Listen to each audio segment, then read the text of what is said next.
Very good morning to all students. आपण मागच्या क्लासमध्ये फर्स्ट ॲड कसं प्रोव्हाइड करायचं हे पाहत होतो आणि फर्स्ट ॲडच्या ज्या मेथड्स आहेत त्या आपण पाहतो आहे आणि 7 प्रिन्सिपल्स पाहिल्या होत्या आपण, ज्यामध्ये त्या वेस्ट मॅनेजमेंटच्या 7 प्रिन्सिपल पाहिलं. आणि आता आपण पाहतो आहे फर्स्ट ॲड कसं प्रोव्हाइड केलं जातं. त्यामध्ये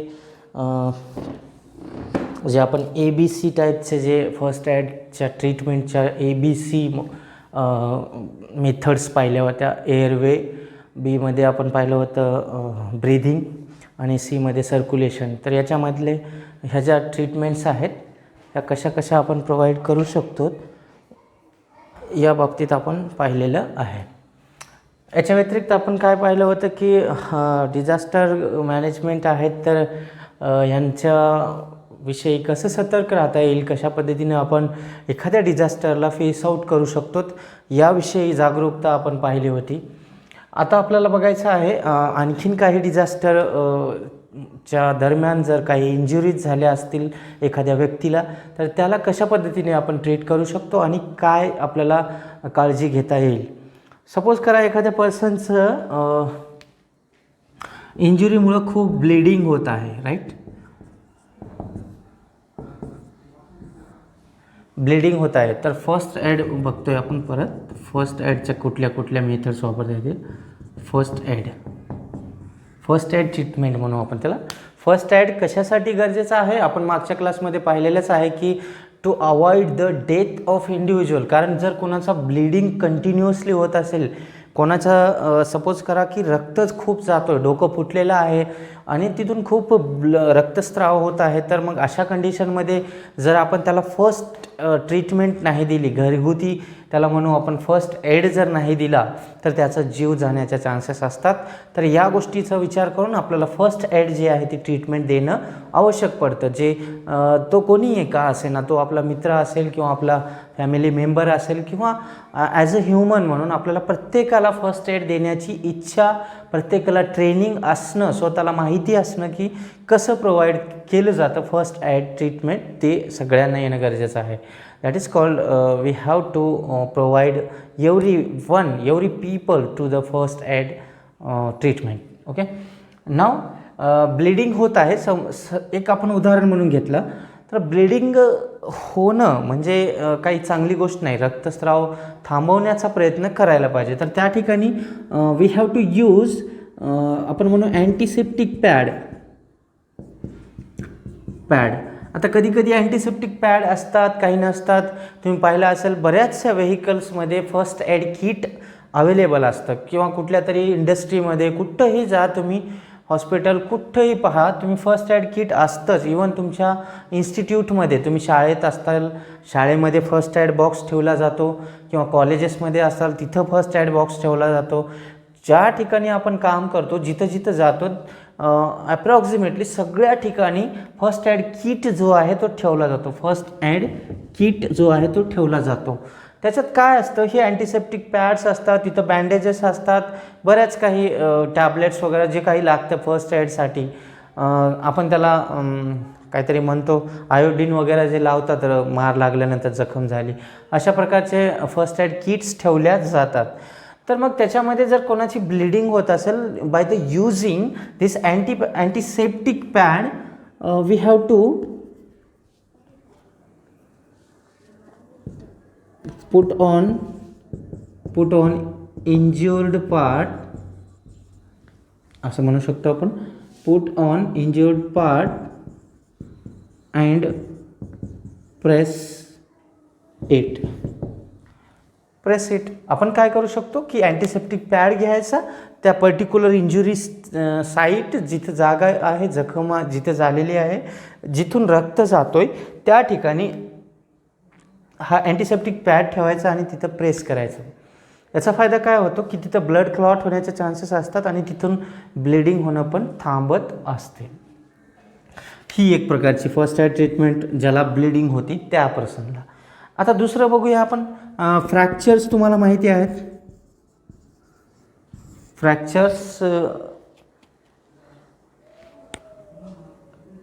किंवा आपण म्हणू इम्पॅक्ट ऑन vertebral किंवा वर्टिब्रेट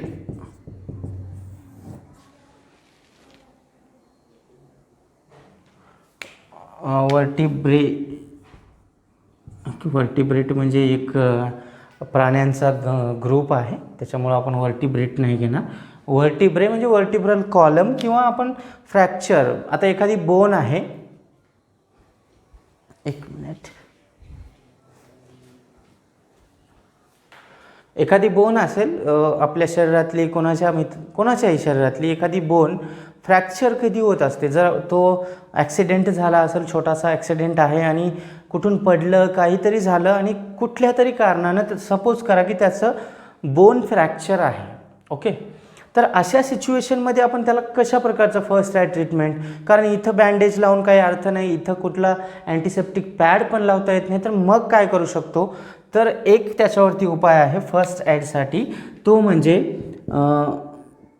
कीप, मी म्हणतो असं, इथं आपण असं लिहू शकतो, keep the immobilized stage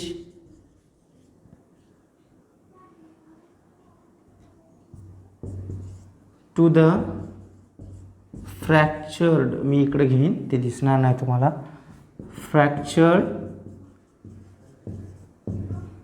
part of the body.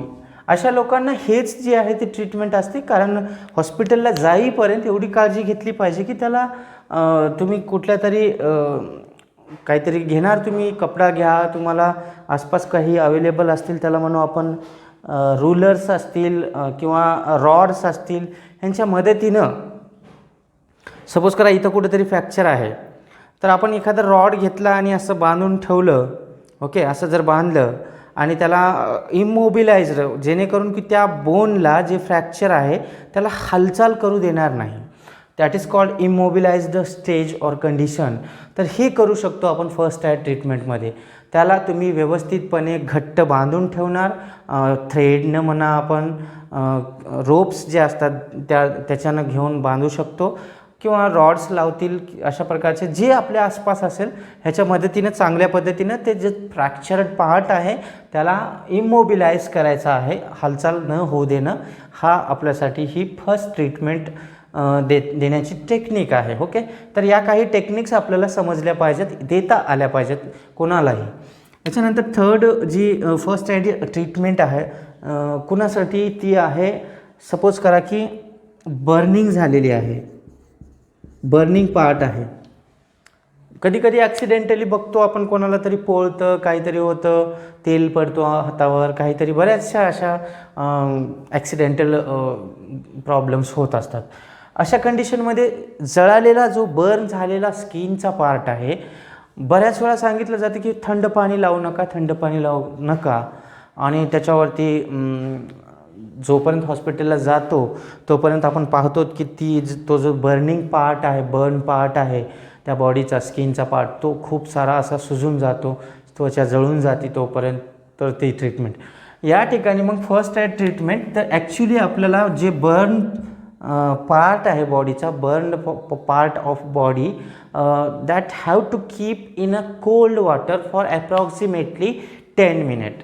कमीत कमी 10 मिनिटे तरी त्या जळालेल्या अवयवाला, जळालेला जो पार्ट आहे, सपोज करा माझ्या हातावरती काही गरम पडलेलं आहे आणि जर मी याला असंच ठेवलेलं आहे, बाहेर जळू द्यायलो, तर याचा अर्थ आहे की ती आपण पार्ट जो आहे तो आपण त्याला फर्स्ट एड ट्रीटमेंट दिलेली नाही. फर्स्ट एड ट्रीटमेंट म्हणजे काय, आपण त्याला 10 मिनिटासाठी थंड पाण्यामध्ये ठेवायचा, तेव्हा मग तुम्हाला कुठंतरी त्यापासून थोडंसं रिलीफ मिळू शकतो. याच्यामध्ये काय म्हणू शकतो मग, keep the burned part of the body in cold water, cold and clean असं म्हटलं तरी चालते, cold and clean water for minimum 10 minute. Okay, for 10 minute. तर ह्या सोप्या सोप्या ट्रीटमेंट्स आहेत. फर्स्ट एड ट्रीटमेंट सगळ्यांनी शिकून घेतलं पाहिजे. सगळ्यांना एवढं तरी कळालं पाहिजे की जळालेला असेल तर आपण काय करायचं, जर फ्रॅक्चर झालेला असेल तर काय करणार, आणि ब्लिडिंग होत असेल तर काय करायचं. या सोप्या सोप्या फर्स्ट एड ट्रीटमेंट सगळ्यांनी शिकून घेतले पाहिजेत. ओके, आता बघूया आपण नेक्स्ट इंजुरीज आणि त्याच्यावरच्या फर्स्ट एड ट्रीटमेंट. ओके,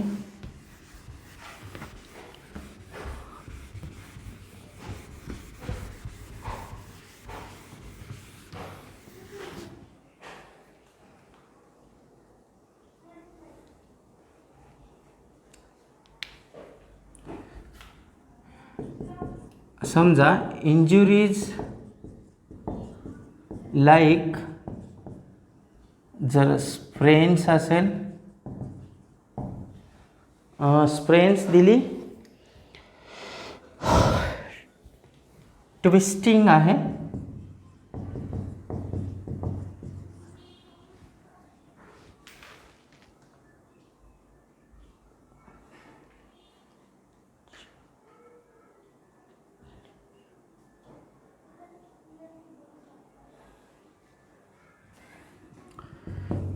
कन्फ्युशन आहे,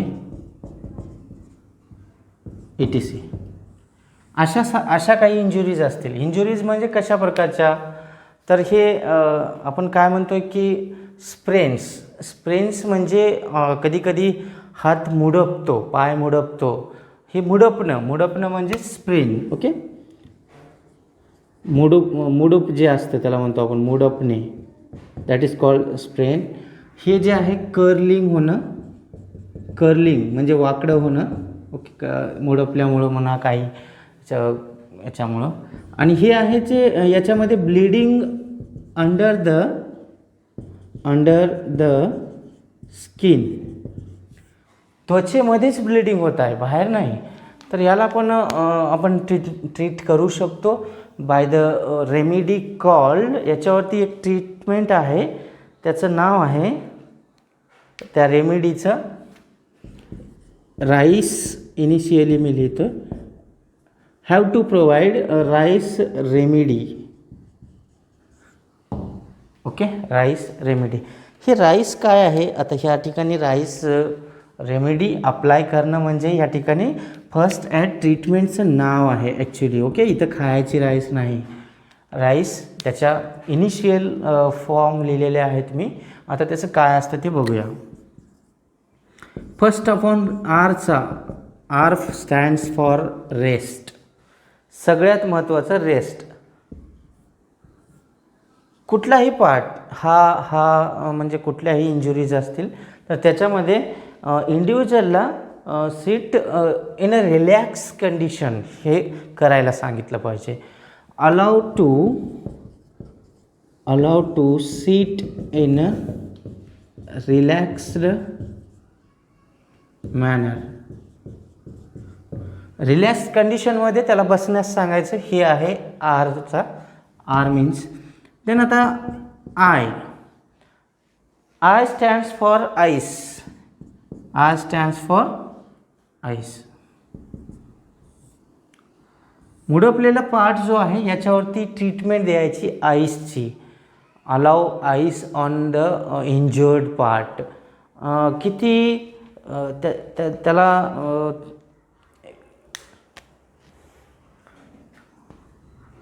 काय करू आपण, इथे लिहिणार मी, keep ice on injured part. Okay, हे झालं आयचं. सीचं, C stands for compression. C stands for compression. After the ice treatment, you have to gently massage on that sprains part of the body. म्हणजे काय याचा अर्थ, जिथं आपण समजा हा मुडपलेला पार्ट इथला होता, याला आपण आईस ट्रीटमेंट दिली आईस ठेवलं होतं, रिलॅक्स कंडिशन बी ठेवली. आता काय करायचं, ते ज्याला आपण आईस ट्रीटमेंट दिलेली आहे त्याला आता मसाज करायचा आहे. ओके, कॉम्प्रेस करायचा आहे. तर जेंटली म्हणजे थोडंसं मॅनरफुली, नाहीतर उगाच घेतलं धड धड धड कुणीकडे बी हाताला हे नाही होणार. Gently massage on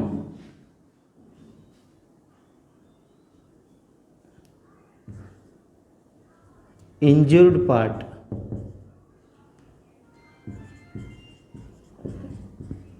injured part ही रेमेडी आपण प्रोव्हाइड करायची. आता जो ई आहे, ई स्टँड्स फॉर इलेवेट. हे इलेवेट काय असतं, जो इंज्युर्ड पार्ट आहे त्याला थोडं असं उचलून धरायचं, राइज्ड अप करायचं त्याला. तर आपण त्याला म्हणू द इंज्युर्ड पार्ट शुड बी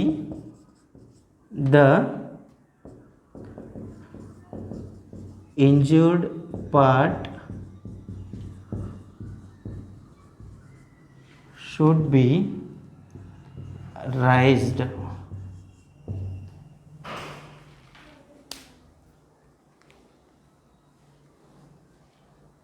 किंवा इलेवेटेड पोझिशन म्हणू, किंवा उचलून धरलेल्या पोझिशनमध्ये ठेवता येतं.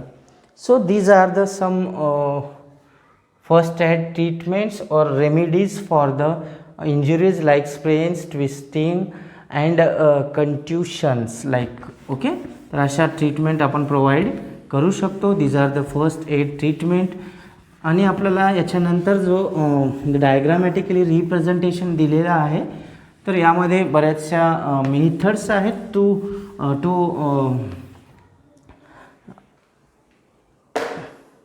transport the victims from one place to another place. फर्स्ट जी मेथड आहे,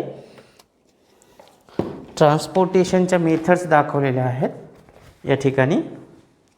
वी हॅव फर्स्ट मेथड, ह्याच्यामध्ये युजफुल फॉर चिल्ड्रन. हे जे फर्स्ट डायग्राम दाखवलेली आहे ही याच्यामध्ये आपण काय करू शकतो, जे लहान आहेत मुलं, लहान लेकरं असतील त्यांना आपण इझिली आपण कॅरी करू शकतो.